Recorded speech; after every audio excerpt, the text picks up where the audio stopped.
In the summer when he was 18, Cheng Shi received a call from his white moonlight, asking him to go and confess his love. Holding a bouquet of roses, he arrived at the scene, only to find out that it was just a prank from a game of truth or dare. Cheng Shi felt that his youth was shattered on that very day. In the winter when he was 36, an accident took Cheng Shi's life.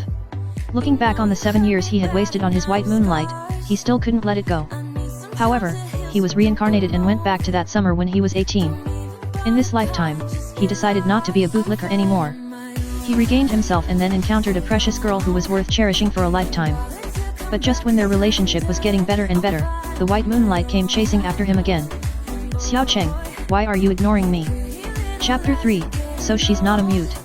Somehow, a certain hero managed to get the provincial education department to agree, and for the first time in the history of Lingsheng City, there was a makeup class during the holidays. May 1st Middle School had a full 7-day holiday, and even the senior year students were no exception. Cheng Yi slept very soundly last night and got up early the next morning. He didn't choose to study at home. Riding a bicycle that made noise everywhere except for its bell, he went to the city's municipal library, a habit he developed when preparing for the postgraduate entrance examination. Studying in the library was highly efficient. Sure enough, it was a good choice. Although the bicycle was old, Cheng Yi exerted the strength he had when he used to deliver food. He pedaled all the way and arrived in less than 20 minutes. His face wasn't red, and he wasn't out of breath. With this physical condition, he might even be able to move several houses if he worked on a construction site. When he arrived at the reading area and looked up, Cheng Yi was a bit dumbfounded. There was a huge crowd, basically all senior year students who had the same idea as him and came to the library to study and review. People of their generation, those born in the late 1980s and early 1990s, had at least 15 million people taking the college entrance examination.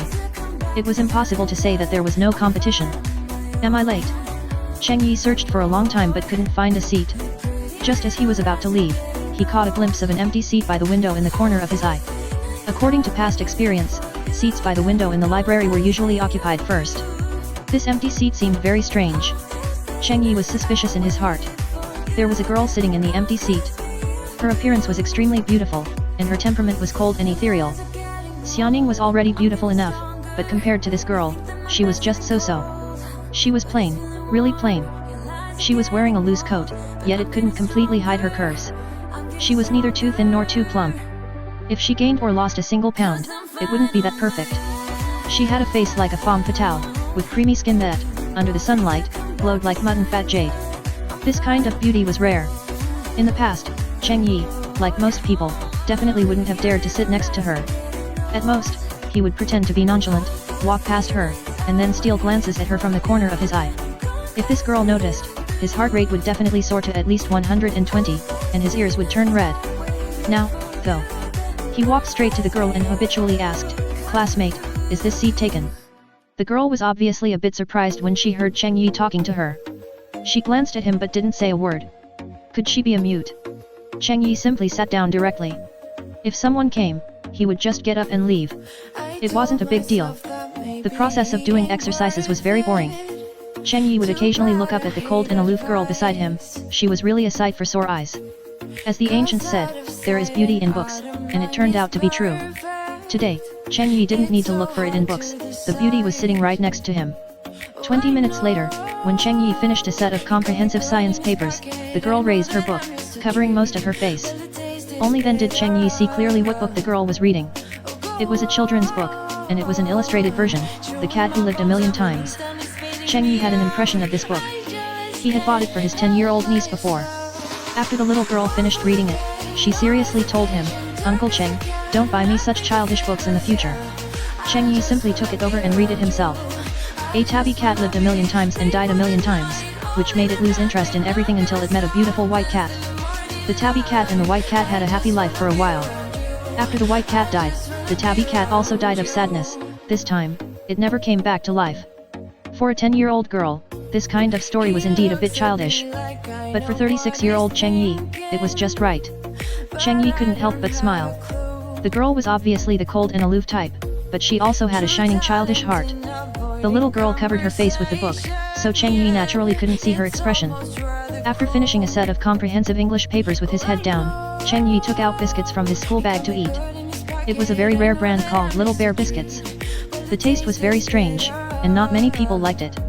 Cheng Yi liked it very much and ate it happily, like a child who was 1.8 meters tall. As he was eating, the finger with which he was holding the biscuit felt a cold touch. It was another slender finger. The cold and aloof girl beside him, who had a shining childish heart, was actually stealing his biscuits. Well, it was more like taking. Cheng Yi was a bit surprised. Could a girl just take his biscuits? He rolled his eyes. The girl completely ignored the look he gave her and instead sped up the process of taking the biscuits. She chewed noisily, and the smell of wheat filled the air. Cheng Yi also sped up. There was only one bag of biscuits, and the girl ate them all. How much did she eat? The two of them formed a strange tacit understanding. She took one piece, and he took one piece, in an orderly manner. Cheng Yi chewed with a crunch, and the girl gnawed noisily. Before they knew it, there was only the last piece left. Cheng Yi took it first. The girl made an unhappy grunt from her nose. Here. Cheng Yi didn't know whether to laugh or cry. He broke the biscuit in half and signaled that she could take one piece. The girl also took it, chewed it hard, with a crunch, as if showing off. Cheng Yi's cheek twitched.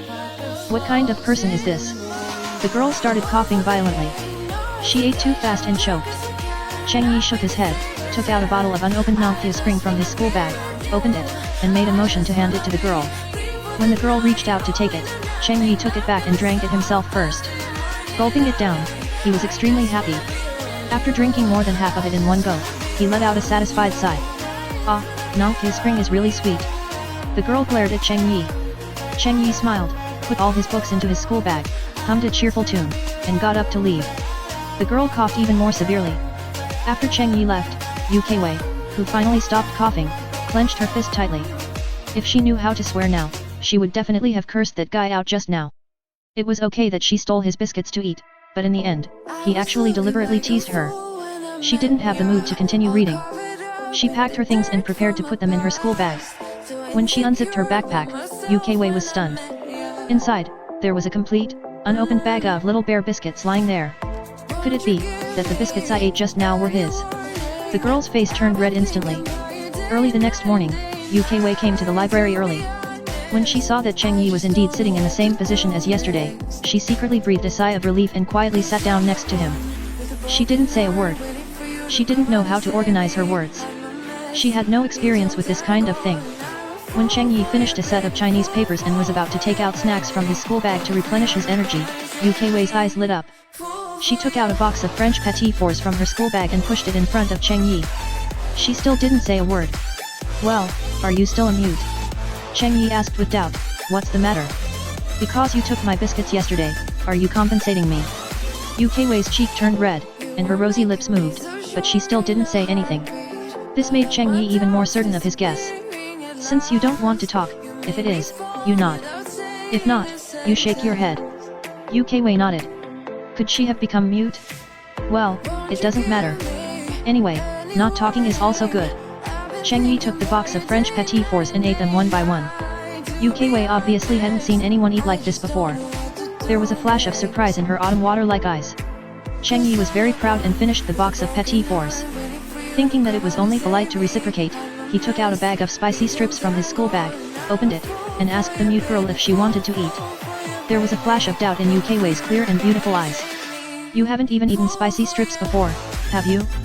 Believe me, the duck gizzards are very delicious. Cheng Yi took one for himself and threw it into his mouth to chew. Maybe because Cheng Yi ate so deliciously, UK Wei finally summoned up her courage. She carefully took one, gently took a small bite, her delicate eyebrows slightly wrinkled, and then relaxed.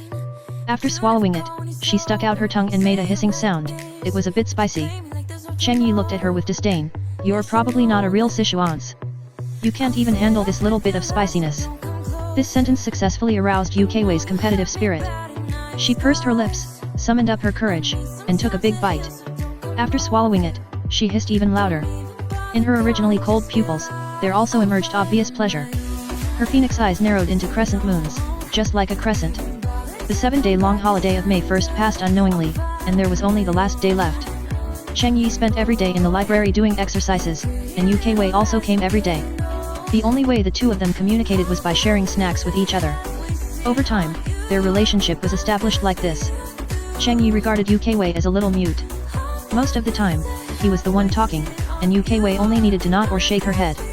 UK Wei didn't explain to Cheng Yi that she wasn't mute. In her opinion, not talking was the best.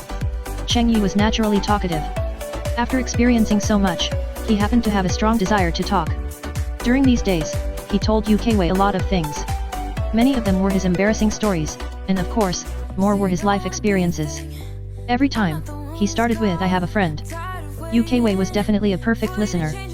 No matter what Cheng Yi told her, she could see obvious admiration in her eyes. In her opinion, being able to talk so much meant that he was super powerful. A girl with almost perfect appearance, figure, and temperament, lying on one elbow, looking at him with starry eyes, as if he was the only god in her world. Who wouldn't be flattered? Cheng Yi was also flattered. Fortunately, he wasn't too obvious about it. On the last day of the long holiday, after Cheng Yi finished his exercises and they shared their snacks, UK Wei lay on one elbow, looking at Cheng Yi expectantly. It was time for her favorite part, Uncle Cheng's storytelling session. Cheng Yi raised his eyebrows. "Today we won't tell a story. Let me ask you a question." UK Wei nodded gently. "You like children's books very much, right? Then let me ask you, is Little Red Riding Hood's chest big?" UK Wei was confused. Cheng Yi patiently explained, "It's not a matter of whether it's big or not. You don't have one at all." UK Wei's face showed 100,000 Ys, and her curiosity was successfully aroused. Cheng Yi smirked. "Think about it." UK Wei was first stunned.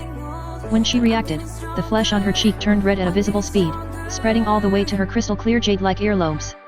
After a few seconds of silence, she gave Cheng Yi a reproachful look, opened her mouth slightly, and spat out two words like pearls falling on a plate. "Rogue." Now it was Cheng Yi's turn to be confused. "Could it be, you're not a mute?"